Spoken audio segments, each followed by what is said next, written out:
Fala pessoal, chegando com mais um vídeo aqui. Olha, tem novidades para vocês, hein? Tem novidades, boas novidades. Mas primeiro quero agradecer sempre a participação de vocês. Continuem se inscrevendo que a gente sempre tem notícias aqui quentinhas para vocês, hein? Se inscreva no canal. Bom, vamos começar. Falei para vocês que eu ia trazer qualquer novidade aqui e a gente tem boas notícias com relação ao Tigrinho, com relação ao Andreas Pereira. Nada muito sério, o Tigrinho não foi constatado nenhuma lesão. Preocupou, né?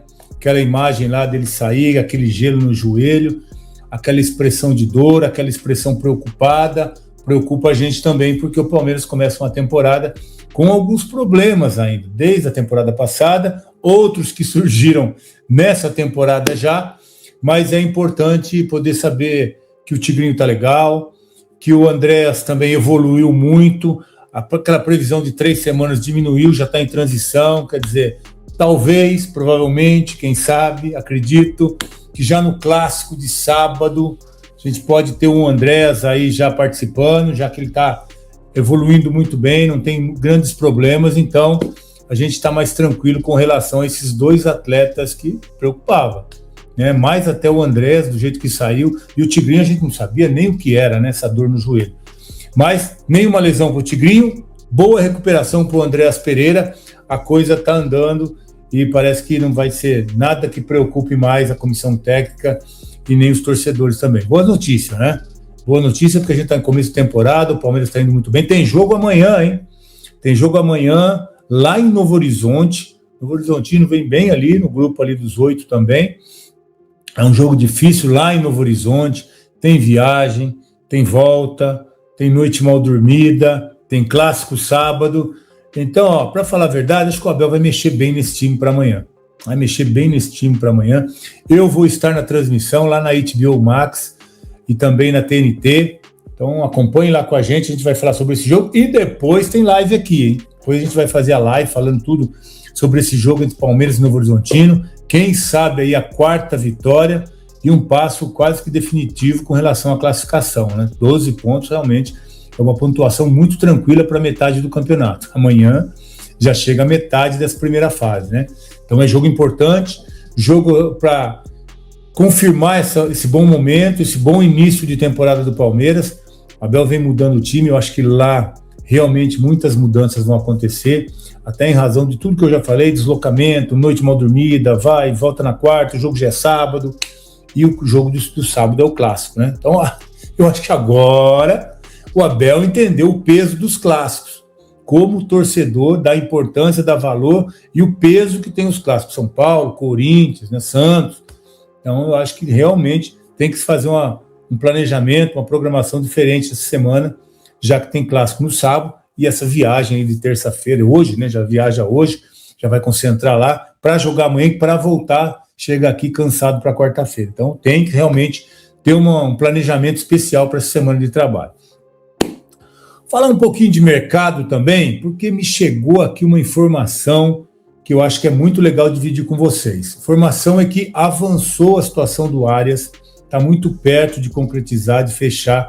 Claro que ainda o Fluminense tem a prioridade no negócio, né? O Palmeiras vai apresentar a proposta, o Fluminense tem que cobrir, e aí o Fluminense tem a preferência. Mas acho difícil, acho complicado para o Fluminense nesse momento, e o Palmeiras está no mercado, está atrás do jogador, interessa, e o Palmeiras avançou com relação à contratação desse jogador. Então, um nome muito bom, muito importante, um jogador que realmente vem e traz qualidade, traz experiência, um jogador importante, 28 anos, tarimbado, experiência internacional, embora não tenha sido muito boa, né? Essa experiência internacional, mas muito legal poder contar com o Arias para a temporada toda, ter esse jogador que é decisivo, que é de personalidade, que é vencedor. Então é esse o perfil que o Palmeiras tem que contratar. Avançou, está perto e talvez aí a gente vai ter novidade muito em breve com relação a Arias no Palmeiras, tá? Vamos aguardar. A outra informação que eu tive, essa não foi muito boa não, Almada, né? O Almada realmente está complicado para esse momento, é muito difícil o Almada chegar nessa janela.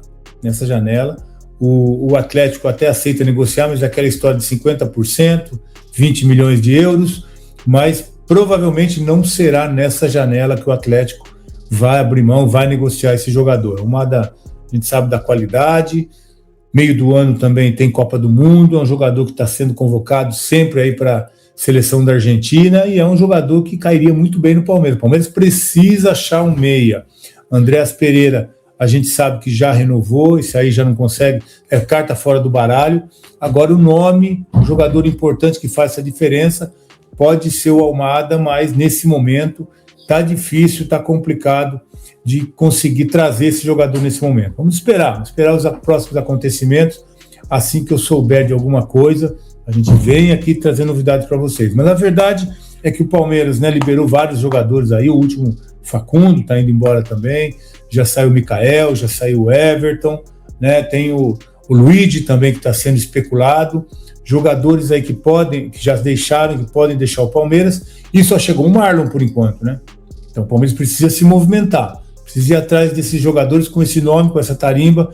A boa notícia também é que sempre, né? Sempre a base vem de jogador, a base sempre coloca qualidade. Só que não dá para ir só com a base, a gente sabe disso. Quem dá sustentação é um Marlon Freitas, quando tem um garoto do lado, quando tem o Luiz Pacheco, quando tem o Larson do lado. É importante ter um atleta como é o Marlon Freitas. E aí você traz um Arias, aí você pode dar mais liberdade, também mais tranquilidade para o Alan, um jogador de frente, então fica mais tranquilo. Para o Belé, mas precisa ter esses caras cascudos no time, e a gente tem visto aí que realmente parece que criou juízo o Palmeiras, né, contratando jogadores que a gente sabe que tem potencial para vir para jogar. Às vezes até dá um problema ou outro, né, mas pelo menos mudou essa filosofia, esse perfil de contratação.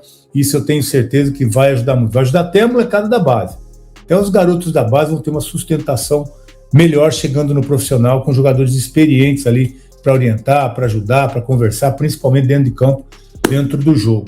E o Vitor Roque, ele tem apenas 20 anos de idade. E o Palmeiras gastou uma grana violentíssima nele. Por isso não tem uma referência para usar como eu usei nos últimos vídeos, das referências que o Palmeiras usou para contratações, enfim. E olha só, até algum tempo atrás, o Vitor Roque brilhava muito. E eu não estou falando do período do Palmeiras, hein? Vamos lembrar, estou falando do pré-contratação. Em 2023, ele tem 45 jogos com 21 gols e 7 assistências. Com 24% de conversão de finalização em gol, ou seja, a cada 4 finalizações do Vitor Roque, uma era gol. Não era na direção do gol, não era uma finalização certa, não, era gol, era bola na rede. E ele viveu isso com toda a pressão possível depois da sua saída, que foi muito comentada, do Cruzeiro. Ele viveu isso, claro, num alto nível de dificuldade, porque ele jogava no Atlético Paranaense, uma equipe de primeira divisão, jogou Libertadores, e ele cumpriu a promessa de se tornar uma venda histórica no futebol brasileiro, porque essa foi a aposta do Atlético Paranaense naquela ocasião. Muito jovem ele conseguiu cumprir tudo isso. E aí ele chega e fica escondido no Barcelona. Ele foi titular em 2 ocasiões, porque ele tinha o Leva à sua frente. Não tinha muito jeito, né? No Barcelona ele só ficou em campo mais do que 20 minutos em 6 dos 16 jogos que ele recebeu oportunidade. Quando ele jogou um tempo inteiro, uma vez. Quando ele jogou um tempo inteiro, uma vez. Celta de Vigo 1, Barcelona 2. Isso ao longo de 5 meses. Estamos falando de só 353 minutos em campo. E aí ele parte por empréstimo ao Betis, onde ele tem 5 meses bem diferentes.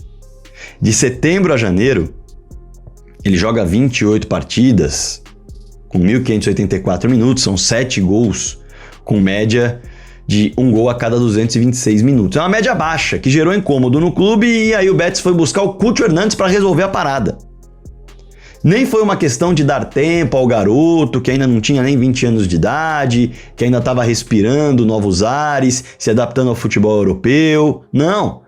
Já toma essa pancada aí. Não funcionou no Barcelona, não está funcionando aqui, estamos contratando outro jogador. E a partir daí desaba a minutagem. Depois são 151 minutos em 6 jogos a partir de fevereiro, perdendo espaço. Então assim, ele naturalmente não conseguiu se firmar, não conseguiu se sentir à vontade, não conseguiu tempo para se desenvolver e se habituar ao ambiente. O tempo era curto para corresponder. E aí ele não convenceu o Betis a segurá-lo. Veja só, ele chega ao Palmeiras, com o Palmeiras investindo alto, com o Palmeiras apostando forte de que ele vai virar, vai dar retorno esportivo e retorno financeiro. E aí a gente vai buscar justamente aquilo que fez o Flamengo com o Gabigol. O Gabigol foi vendido para a Inter de Milão com 20 anos de idade. O Palmeiras contrata o Vitor Roque com 20 anos de idade.